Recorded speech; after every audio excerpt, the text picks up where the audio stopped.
सकता है।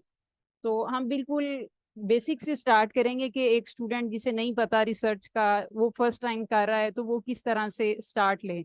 सबसे पहले तो ये है कि आपने अपना ब्रीफली पहले आपने अंडर वन बाय वन आपने अंडरलाइन करते जाना है कि आप अब साइकोलॉजी की भी अगर हम बात करें तो हमारे साथ हमारे पास बहुत सारी इसकी सब आगे सब डोमेन्स हैं। तो आप किस में मोस्ट कॉमनली आपका इंटरेस्ट है? हमारे पास एजुकेशनल साइकोलॉजी है, इंडस्ट्रियल साइकोलॉजी है, साइबर साइकोलॉजी है। तो इस तरह से कोई अराउंड 300+ इस टाइम तो APS 7 ने ब्रांचेस बता दी हैं। सबसे पहले तो आपने वो नैरो डाउन करना है कि आपका इंटरेस्ट किस में है, ठीक है। अब बिलफर्ज मैं अगर अपना बताऊं तो मेरा था साइबर साइकोलॉजी के अंदर। ये हो गया एक एक स्टेप, यानी कि अब मैं थोड़ा सा, जो पहली मेरी स्टेज थी मैं बहुत कंफ्यूज थी मैं क्या करूं, उससे अब मैं थोड़ा सा आगे आ गई हूं। मुझे ये पता चल गया है कि मैंने किस डोमेन में स्पेसिफिकली जाना है। अब साइबर साइकोलॉजी की भी अगर हम बात करें, ऑल दो कि ये कंपैरेटिवली न्यू है, बट अब ये बहुत इन है क्योंकि इंटरनेट का जैसे जैसे दौर बढ़ा है, तो अब उसमें भी बहुत सारे टॉपिक्स हैं। अब उनमें से मैं आगे किस पर चाहती हूँ, ये अब जब न्यू स्टूडेंट है उसे ऐसे नहीं है कि डायरेक्टली पता होगा। समटाइम स्टूडेंट बड़ी क्लैरिटी के साथ आते हैं, that's good, but maximum times ना बहुत कंफ्यूज होते हैं कि हम आगे अब किस में फर्दर नेक्स्ट स्टेप कैसे अब आगे मूव करें। तो उसके लिए यही है कि पहले तो आप ना ऐसे साइबर साइकोलॉजी को पढ़ना शुरू करें। साइबर साइकोलॉजी, अच्छा एक चीज याद रखिएगा, आपने लिटरेचर जब भी पढ़ना है ना, वो आपने प्रीवियस 5 ईयर्स का, ऑल दो के 10 ईयर का भी कहा जाता है, मगर आपने कोशिश करनी है आपने प्रीवियस 5 ईयर का के लिटरेचर को ज्यादा पढ़ना है। गूगल स्कॉलर पर आपने प्रीवियस, मैं गूगल स्कॉलर पर भी आपको बताऊंगी फिल्टर्स लगा के हम किस तरह से सर्च कर सकते हैं, ठीक है। तो आपने पहले जर्नली पढ़ना शुरू किया साइबर साइकोलॉजी पर, प्रीवियस 5 साल का लिटरेचर पढ़ा। अब जब प्रीवियस 5 साल का लिटरेचर आप पढ़ेंगे ना, तो आपको ये पता चल जाएगा कि करंटली कौन सा टॉपिक जो है वो बहुत कॉमन है। अब अगर मैं अपनी बात करूं तो मैंने साइबर साइकोलॉजी में नेक्स्ट जो टॉपिक फाइनल किया वो मैंने साइबर बुलिंग को फाइनल किया, ठीक है। अब साइबर बुलिंग फाइनल हो गया, साइबर बुलिंग की बहुत सारे आउटकम्स भी मैं देख सकती हूँ, मैं उसके प्रिडिक्टर्स भी देख सकती हूँ, मीडिएटर्स, मॉडरेटर्स, बहुत सारी चीजें हैं, ठीक है। तो अब मैं कैसे आइडेंटिफाई करना है नेक्स्ट कि अब इससे नेक्स्ट क्या करना है, तो उसका सबसे आसान तरीका ये होता है कि आप प्रीवियस 5 ईयर के अंदर अंदर कोई सिस्टमेटिक रिव्यू, 2 3 4 जितने भी अवेलेबल हैं, मेटा एनालिसिस हो गए, सिस्टमेटिक रिव्यू, आप उन्हें पढ़ें। वो आपको विद इन मतलब आपने एक स्टडी को पढ़ना है ना, और आपको एक स्टडी बता देगी कि प्रीवियस 10 साल में इस टॉपिक पर क्या क्या काम हुआ हुआ है।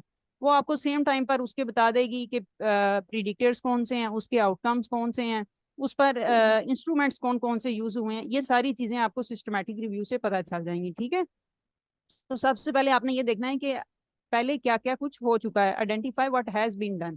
जब आपको पता चल गया कि ये सब कुछ हो चुका है, फिर उसके बाद आपने ये देखना है कि किस चीज का गैप आ रहा है। उससे फर्दर भी हम देखेंगे गैप की टाइप्स, जो हम मोस्ट कॉमनली जो सुपरवाइजर्स भी कहते हैं कि बेटा जाओ लिटरेचर गैप आइडेंटिफाई करके लाइन, तो हम वो गैप्स की भी टाइप्स देखेंगे वन बाय वन। और इसके अलावा मोस्ट इंपॉर्टेंट चीज आपने थेरीज को देखना है। थेरीज कौन कौन सी प्रीवियस लिटरेचर के अंदर यूज हुई हुई हैं, आपने जो भी टॉपिक फाइनल किया है, ठीक है। अब नेक्स्ट हम देख लेते हैं types of research gaps. Most commonly research gap का एक ही वो लिटरेचर गैप की टर्म ही हमारे यहाँ यूज की जाती है, जबकि गैप की और भी बहुत सारी टाइप्स हैं। सबसे पहले लिटरेचर गैप क्या है कि आपने जब पढ़ा, अच्छा एक चीज याद रखिएगा, स्टूडेंट्स जब न्यू न्यू शुरू करते हैं ना, तो एक चीज में उन्हें बड़ा इशू आ रहा होता है, वो सबसे बड़ा मसला ये होता है कि वो एक दो स्टडीज पढ़ते हैं, एक टॉपिक की फिर दूसरे की, वो जंप करते रहते हैं, जंपिंग आइडियाज के साथ उनके एक्शंस भी इसी तरह के होते हैं, इस वजह से वो किसी कंक्लूजन की तरफ नहीं पहुंच पाते हैं। जो भी टॉपिक आप फाइनल करें उस पर आप 10 से 15 स्टडीज पढ़ें। मैं आपको ये बात लिख कर देने को तैयार हूँ कि एक टॉपिक, अभी मैं कह रही हूँ साइबर बुलिंग, इस पर मैं 10 से 15 स्टडीज अगर पढ़ लेती हूँ ना, ऑल दो कि मैं न्यू रिसर्चर हूँ, मैं इस काबिल जरूर हो जाऊंगी कि मैं कुछ ना कुछ उसमें से कंक्लूड कर सकूं कि प्रीवियस स्टडीज में, बल्कि मैं तो यही करती हूँ कि कॉपी पेन से लेकर उस पर लिखती रहती हूँ कि जी प्रीवियस स्टडी 1 के अंदर इसे प्रीडिक्टर लिया गया, इसे आउटकम लिया गया, क्योंकि आप एक दफा पढ़ेंगे नेक्स्ट टाइम आपको भूल जाएगा। तो लिटरेचर गैप क्या है कि आपने जब प्रीवियस पढ़ा और आपने देखा कि कॉन्सेप्चुअली कोई फिनोमेना अच्छे से एक्सप्लेन नहीं हुआ हुआ, तो वो आपने एक गैप आइडेंटिफाई कर लिया कि जी साइबर बुलिंग के बहुत सारे प्रीडिक्टर्स पर प्रीवियस फोकस किया गया, बट पर्सनैलिटी को इतना फोकस नहीं किया गया। या फिर ये गैप ये भी आप कह सकते हैं कि साइबर बुलिंग के आउटकम्स पर ज्यादा फोकस किया गया है, साइबर बुलिंग के प्रीडिक्टर्स क्या क्या हैं वो आइडेंटिफाई नहीं हुए। तो इसे हम कहेंगे कि ये हमने बेसिकली लिटरेचर गैप। फिर इस तरह कॉन्सेप्चुअल गैप ये है कि ये सम टाइम ऐसा होता है कि थ्योरी कुछ और कह रही होती है, रिसर्चेज कुछ और कह रही होती हैं, तो वो भी एक गैप आ रहा होता है। आप देख सकते हो कि किसी भी, अब जिसमें साइबर बुलिंग की अगर हम बात करें, आप जब पढ़ोगे थ्योरीज, कोई कहना चाह रहा है?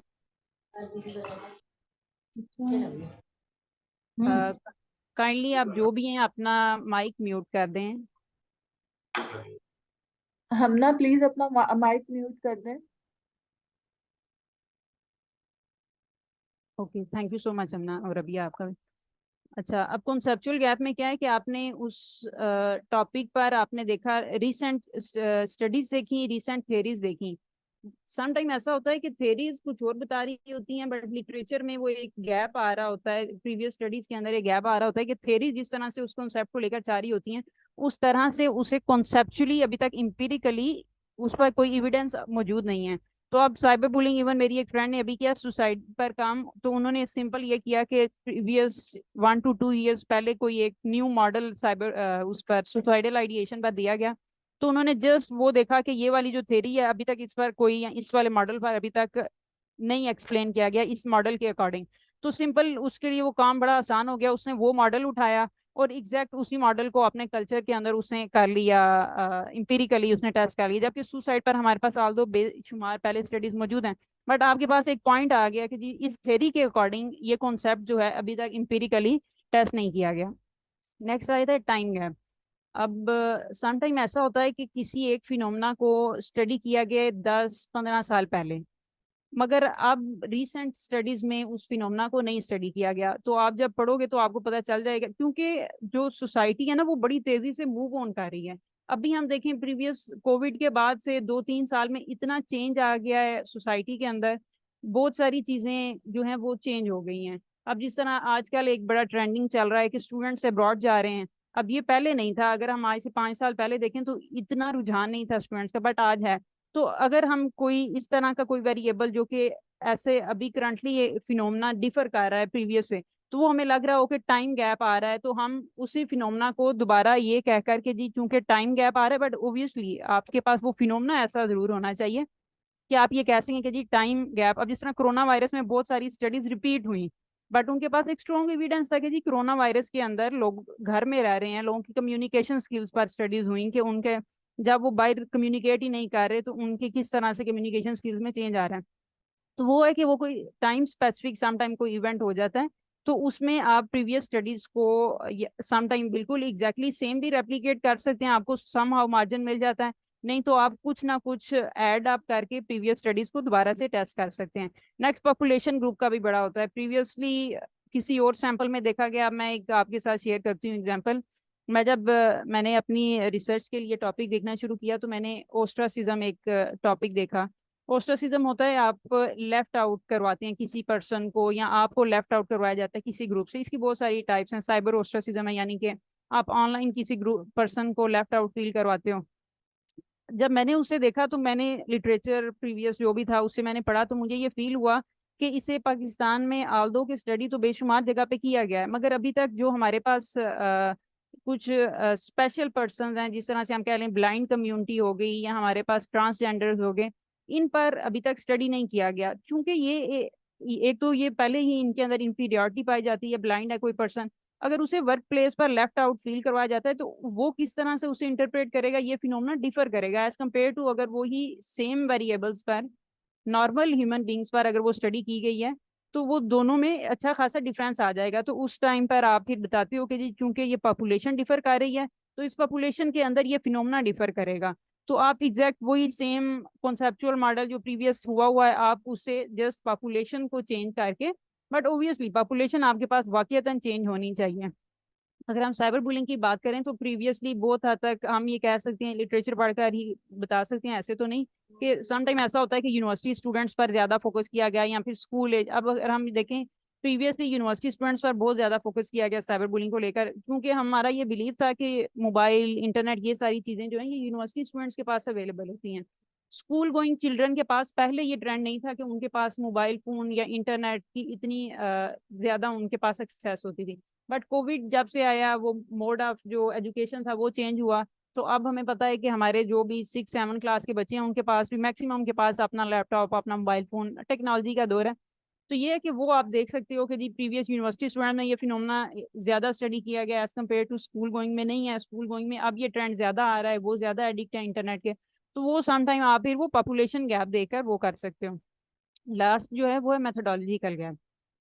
मैक्सिमम हमारे यहाँ जो स्टडीज की जाती हैं एमफिल लेवल पर या बीएस लेवल पर, वो होती हैं cross sectional studies. Cross sectional में ये होता है कि आप वन टाइम ही डेटा लेते हो, सर्वे रिसर्च डिजाइन भी जिसे कहा जाता है। तो आपने बिल्कुल प्रीवियस सारा वो लिटरेचर पढ़ा, आपको फील हुआ कि नहीं ये फिनोमेना तो हमें लॉन्गिट्यूडनल पैटर्न पे भी देखना चाहिए। लॉन्गिट्यूडनल ये है कि आपने आज डेटा लिया, 6 माह बाद दोबारा लिया, या 2 माह बाद, आपने 3-4 दफा आपने वो डेटा लिया। लॉन्गिट्यूडनल की भी फर्दर टाइप्स होती हैं। कुछ में आप सेम ही सैंपल से बिल्कुल आपने एक यूनिवर्सिटी स्टूडेंट BS1 के वो जो स्टूडेंट्स हैं उनसे जब वो यूनिवर्सिटी में आए तब डेटा लिया, फिर आपने जब वो नेक्स्ट सेमेस्टर में प्रमोट हो गए आपने दोबारा डेटा लिया, आपने 3-4 डिफरेंट टाइम इंटरवल्स के साथ सेम सैंपल से लिया। तो इसे हम लॉन्गिट्यूडनल स्टडी कहते हैं। तो सम टाइम आप कोई फिनोमेना देखते हो, आप कहते हो हमें ये देखना चाहिए कि ये with the passage of time एक ही ग्रुप के अंदर ये किस तरह से चेंज हो रहा है। तो वो आप फिर प्रपोज कर सकते हो कि जी ये पहले क्रॉस सेक्शनल के साथ देखा गया, मगर अब हम इसे लॉन्गिट्यूडनल के साथ देखना चाहते हैं।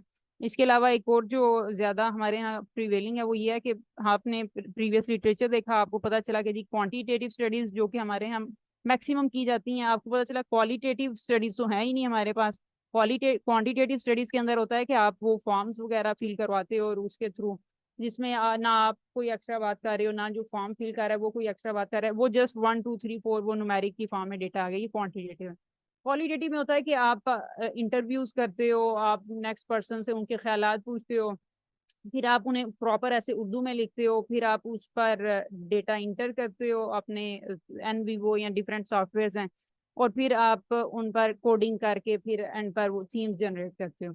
तो अब हमारे यहाँ मैक्सिमम क्योंकि टाइम नहीं होता, MPhil में भी हमारे पास 1 साल है, BS में भी हमारे पास कम टाइम है, तो PhD में ज्यादातर होता है कि वो क्वालिटेटिव स्टडीज कर लेते हैं या फिर इस तरह से लॉन्गिट्यूडनल स्टडी। तो ये होता है मेथोडोलॉजिकल गैप। इवन मैं अगर साइबर बुलिंग की बात करूँ तो हमारे पास बहुत ही रेयर उस पर क्वालिटेटिव स्टडीज मौजूद हैं, जो कि एक लिटरेचर गैप है। अगर कोई नेक्स्ट स्टूडेंट करना चाहता है तो वो कोई भी इसके अंदर 1 आध 2 वेरिएबल्स को और ऐड करके वो कह सकता है कि जी इस पर क्वांटिटेटिव स्टडीज मैक्सिमम है, क्वालिटेटिव स्टडीज पर हमें इस टाइम गैप मिल रहा है, तो हम उसे आइडेंटिफाई करना चाहते हैं। तो ये different types of research gaps हैं, ठीक है।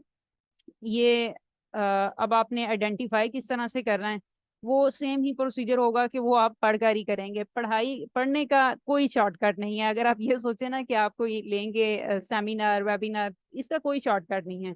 हम आपको डिफरेंट टूल्स बता सकते हैं, हम आपको तरीका बता सकते हैं, रास्ता बता सकते हैं, चलकर आपने खुद जाना है।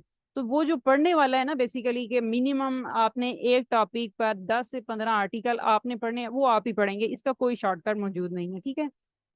अगेन वही है कि आपने इंट्रोडक्शन जो प्रीवियस स्टडीज हैं उन्हें देखना है, प्रीवियस स्टडीज की जो लिमिटेशन है ना आपने उन्हें ध्यान से देखना है। बेशक आप जस्ट एब्स्ट्रैक्ट पढ़ो, एब्स्ट्रैक्ट पढ़ने के बाद आप लिमिटेशन पढ़ो उसकी और उसकी सजेशन। समटाइम प्रीवियस जो स्टडीज पब्लिश हुई होती हैं या स्पेसिफिकली सिस्टमैटिक रिव्यूज और मेटा एनालिसिस, उन्होंने खुद ही एंड पर एक प्रॉपर उन्होंने एक पैराग्राफ दिया होता है जिसमें उन्होंने फ्यूचर स्टडीज के लिए उन्होंने सजेशंस दी होती हैं।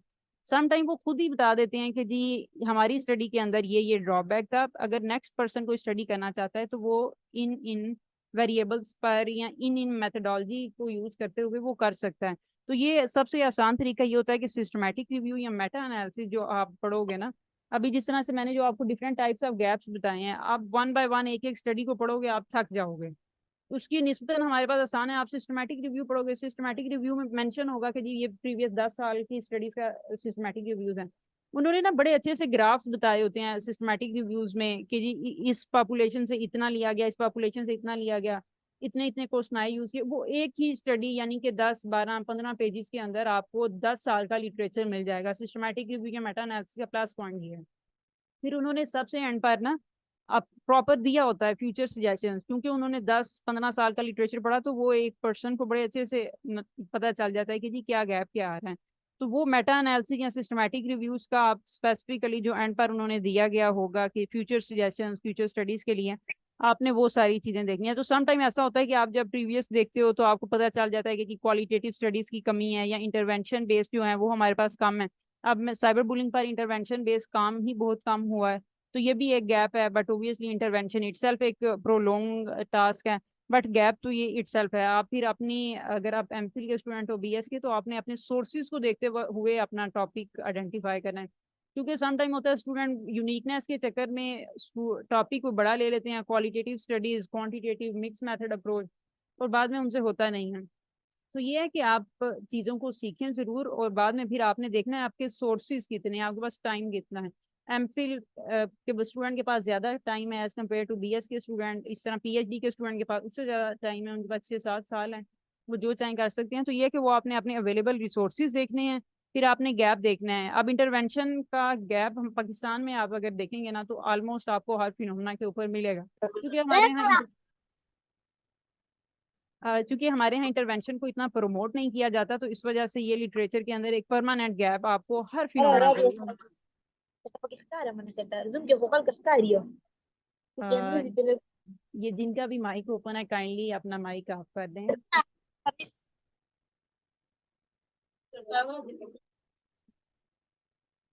मरियम आप खुद कर दें, बिकॉज आईफोन नेम आ रहा है, तो आपके पास ये अथॉरिटी है कि यू कैन। बैठ जाना पड़ा था।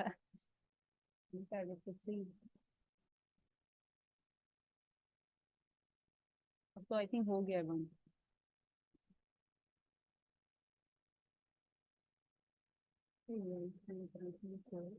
किसी का भी नहीं है, सही है।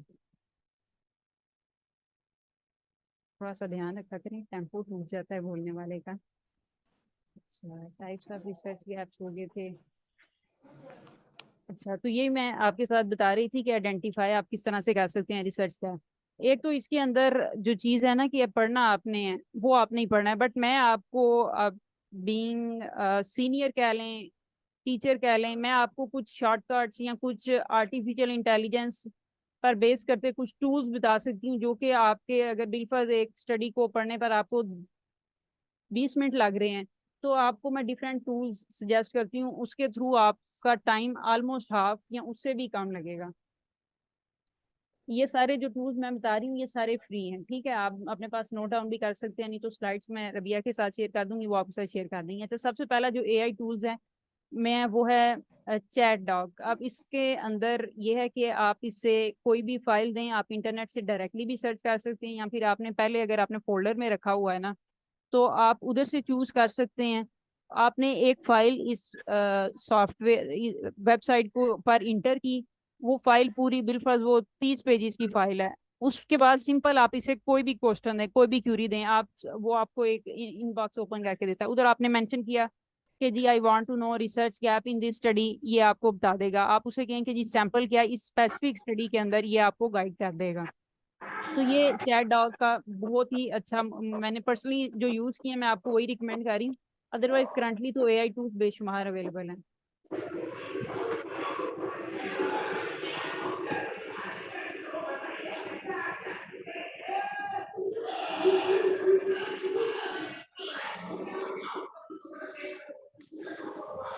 इफ्रा काइंडली अपना माइक ऑफ कर दें।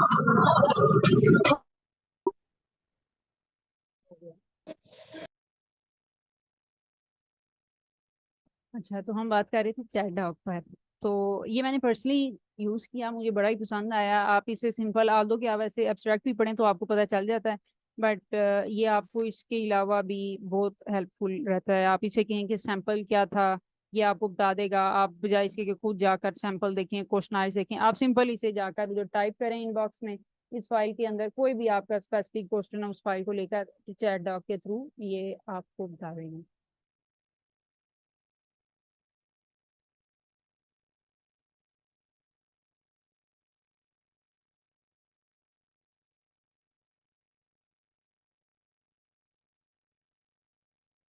मेरा लैपटॉप थोड़ा हैंग हो रहा है। अच्छा, नेक्स्ट जो है वो इलिसिट, इसको भी मैंने पर्सनली यूज किया, और उसके बाद ही मैं आपको रिकमेंड कर रही हूँ। इसको यूज करने का बेनिफिट ये है कि आप इस पर कोई भी क्वेश्चन लिख सकते हैं जनरली। वो उसमें तो ये था ना कि आपने एक डॉक्यूमेंट, दो डॉक्यूमेंट उसे दिया, आपने उसमें से पूछा, इसमें से इसके पास पूरा डेटाबेस अवेलेबल है। आप जनरली कोई क्वेश्चन, अच्छा हमारे पास सिर्फ 10 मिनट्स रह गए हैं। ओके आप इस पर जनरली कोई भी क्वेश्चन पूछ सकते हैं। आप पूछ सकते हैं what are the predictors of cyberbullying. तो ये आपको आंसर भी देगा, आंसर के साथ साथ ये आपको प्रीवियस स्टडीज उसी आंसर पर जो बेस करती, जो उसी आंसर को टैकल कर रही होंगी वो देगा। एक चीज पर आपने फोकस करना है, वो ये है कि आपने रेफरेंस एआई टूल जितने भी देंगे उन्हें नहीं आपने यूज करना, क्योंकि सम टाइम ये हमें कॉन्सेप्चुअली बड़ा ही अच्छा आंसर कर रहे होते हैं मगर ये हमें रेफरेंस ठीक नहीं देते। तो साइटेशन आपने कभी भी किसी भी एआई टूल्स को यूज कर रहे हो, साइटेशन आपने नहीं देनी, बट अपने तौर पर आप अगर रीड कर रहे हैं तो आप इनसे हेल्प ले सकते हैं, ये आपके लिए बहुत हेल्पफुल रहेंगे। अच्छा नेक्स्ट जो है वो है वर्ड ट्यून रेड। अब इस सॉफ्टवेयर के अंदर ये है कि आपने इस जो भी ये अगेन वो फर्स्ट वन की तरह है कि आपने कोई भी अपना जो स्टडी प्रीवियस आप लिटरेचर से आपने देखी, आप इस सॉफ्टवेयर में इंटर करते हैं, उसके बाद ये आपको हर एक पेज की समरी प्रोवाइड कर देता है। पेज के अंदर बिलफर्ज 1000 वर्ड्स हैं, ये आपको जस्ट एक सिंपल से छोटे से 5-6 लाइन के पैराग्राफ के अंदर उस पूरे पेज की समरी बनाकर दे देता है। तो वो आपका ऑलमोस्ट हाफ टाइम जो है वो बच जाएगा। ये सारी चीजें इनिशियली यूज होने वाली हैं जब आप हर एक स्टडी को, अब मैंने आपको कहा कि एटलीस्ट आप 10 to 15 स्टडीज पढ़ें। 10 to 15 studies one by one पढ़ना थोड़ा सा मुश्किल हो जाता है ओब्वियसली। आप पूरी स्टडी पढ़ेंगे उसका कोई नैमुल बदल नहीं है, बट वो थोड़ा सा मुश्किल हो जाता है, इस वजह से स्टूडेंट्स थोड़ा सा शॉर्टकट देखते हैं। तो वो ये है कि आप जिस तरह वर्ड ट्यून रेड है ये आपको उस पूरे पेज की समरी प्रोवाइड कर देगा।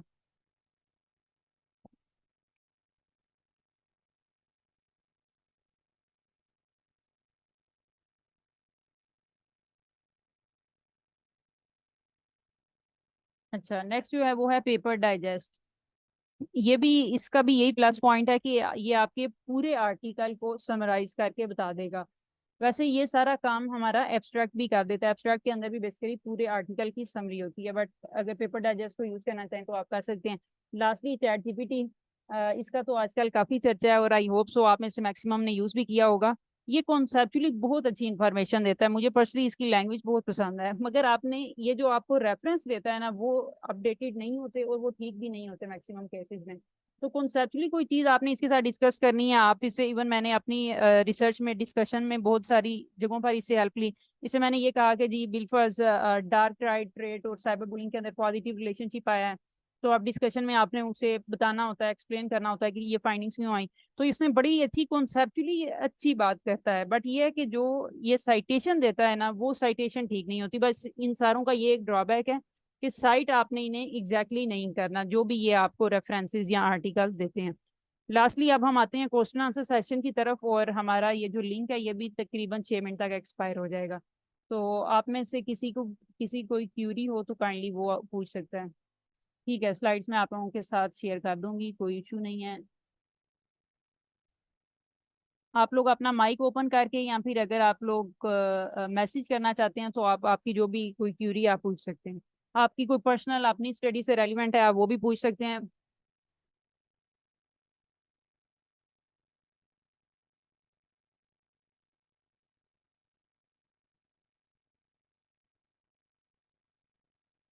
अस्सलाम वालेकुम मैम।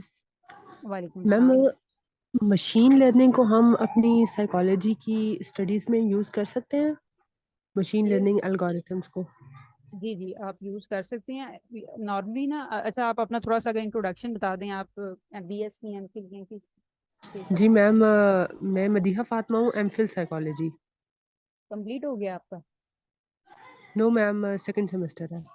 ओके, तो आपने वैसे सीखी हुई है मशीन लर्निंग या फिर सीखना चाह रही हैं? अभी सीखना चाह रही हूँ। That's good. हमारी अपनी पूरी क्लास में से सिर्फ एक स्टूडेंट को आती थी मशीन लर्निंग। अच्छा अब ये है कि नॉर्मली जो हम स्टडीज करते हैं ना बीएस लेवल तक या एमफिल लेवल तक, उसमें हमें ना तो अलाउ किया जाता है कि आप इतने हाई लेवल पर स्टडी करें कि उसमें ये सारे एल्गोरिथम्स वगैरह यूज हों। पीएचडी के लिए आपको ये प्लस पॉइंट रहेगा। अब मेरी भी जिस फ्रेंड ने किया हुआ था उसका पीएचडी को लेकर ये प्लान था, शी सेड कि मैं एआई जो हमारे पास आजकल बहुत कॉमन है उसको और साइकोलॉजी को मिक्स अप करके कुछ नया क्रिएट करना चाहती हूँ। तो ये है कि एल्गोरिथम्स उन्हें लर्न करना भी मुश्किल है, अगर आप चाहते हैं तो गो फॉर इट, मतलब मैं पर्सनली प्रेफर करूंगी लर्निंग आपको करनी चाहिए। बट नॉर्मली जो हमारे यहाँ पाकिस्तान में अभी तक है उसमें मैंने अभी तक ना कहीं देखा कि किसी स्टूडेंट ने एमफिल या बीएस लेवल पे इसको यूज करते हुए किया। ये बहुत हाई लेवल के एनालिसिस होते हैं, तो पीएचडी वगैरह में आपको जरूर ये हेल्पफुल रहेंगे। जी, thank you ma'am. Thank you. अच्छा ये मरियम, कुछ क्वेश्चंस कमेंट सेक्शन में भी जी हैं। जी, मैं अभी देखा ये किसी ने अभी किया है कि जी हम कैसे पता चलेगा हमें कि कौन सा मेथड यूज हुआ है के लिए तो आपको मैंने बता दिया है कि आपने सिस्टमैटिक रिव्यू पढ़ेंगे ना, तो सिस्टमैटिक रिव्यू में एक आपको ओवरऑल पता चल जाएगा कि प्रीवियस स्टडीज में कौन कौन से मैक्सिमम यूज हुए हैं। अगर आप स्पेसिफिकली किसी स्टडी को देखना चाहते हैं तो उसमें आप एब्स्ट्रैक्ट पढ़ेंगे, मोस्ट कॉमनली आपको पता चल जाता है। नहीं तो आप उसमें जो स्टडी या मेथड के नाम से ना प्रॉपर एक हेडिंग होती है, मेथड में उन्होंने प्रॉपर मेंशन किया होगा कि जी हमने क्वांटिटेटिव यूज की हुई है या क्वालिटेटिव यूज की हुई है, what ever they method they use, तो आपको वहां से पता चल जाएगा। यही था आपका क्वेश्चन या और भी कुछ आप पूछना चाहते हैं? जी अच्छा, हाउ मैं टू मैं पूछना चाहता कि ये चैट जी जी बोलें। ये मैम ये चैट जीपीटी जो हम यूज करते हैं ना रिसर्च के बेस पे या रिसर्च में जब यूज करते हैं तो उनका फिर रेफरेंस हम कहाँ से देते हैं? एक तो मैंने वो एपीए का भी देखा था तो उन्होंने भी आप चैट जीपीटी का रेफरेंस तो बनाया हुआ है लेकिन उन्होंने ये कहा हुआ है कि इसे अब हम यूज नहीं कर। ओके ओके, अच्छा अब रेफरेंस का यही है कि आपने ना उधर से फिर हम रेफरेंस कहाँ से देंगे? जी जी जी, मैं वही आपको बताने लगी हूँ। लाइन वैसे ना ये एथिकल तरीका नहीं है, मैं आपको वैसे बता रही हूँ कि हम खुद भी यूज करते रहे हैं। अभी किसी ने और ने भी पूछा था कि गूगल स्कॉलर पर किस तरह से को यूज करना है। गूगल स्कॉलर पर आपने सिंपल गूगल पर जाएंगे, उधर गूगल स्कॉलर लिखेंगे तो इस तरह से इंटरफेस आपके सामने आ जाता है। ये यहाँ पर ना कस्टम रेंज का ऑप्शन होता है। कस्टम रेंज में जो मैं आपसे कह रही थी कि प्रीवियस 5 to 6 ईयर का आपने लिटरेचर पढ़ना है, वो आप यहाँ से ना इसे बता देते हैं कि जी मुझे इससे इस साल तक के जो हैं वो लिटरेचर चाहिए, ठीक है। ये आपने लिखा, उसके बाद आपने सर्च किया, ठीक। उसके बाद आप जो भी यहाँ पर लिखेंगे वो आपको ये यहाँ से मेंशन कर देगा। अच्छा अभी करंटली जिसने क्वेश्चन किया था कि जी चैट जीपीटी से आपने ले लिया मगर आपने रेफरेंस कैसे देना है, उसका तरीका यह है कि बिल्कुल चैट जीपीटी ने मुझे एक लाइन दी है कि जी डार्क ट्राइड ट्रेड का और साइबर बुलिंग का एक पॉजिटिव रिलेशनशिप है, ठीक है। अब साइटेशन उसने अपने तौर पर दी होगी, बट एक तो ये है कि आप उसे दोबारा से सर्च करें तो मैक्सिमम टाइम वो गलत ही होती है। तो उसका तरीका ये है कि वो जो भी कीवर्ड्स उस लाइन के अंदर या उस पैराग्राफ के अंदर यूज हुए हैं ना, सिंपल आप उन्हें लिख दें इधर गूगल स्कॉलर पर आकर। डार्क ट्राइड ट्रेड मैंने अपनी स्टडी के अकॉर्डिंग ही दे रही हूँ, and cyber bullying. Mariam, if you are sharing the screen with us तो वो हमें शेयर शो नहीं हो रही है कि आप सर्च कर अच्छा रहे अच्छा अच्छा अच्छा, ओके, ओके, ये बड़ा अच्छा किया आपने बता दिया। हो। मुझे आई यही वाज था के कि जस्ट वर्बली बता रही हूँ आप, लेकिन जब नहीं नहीं वो ओके ओके ओके।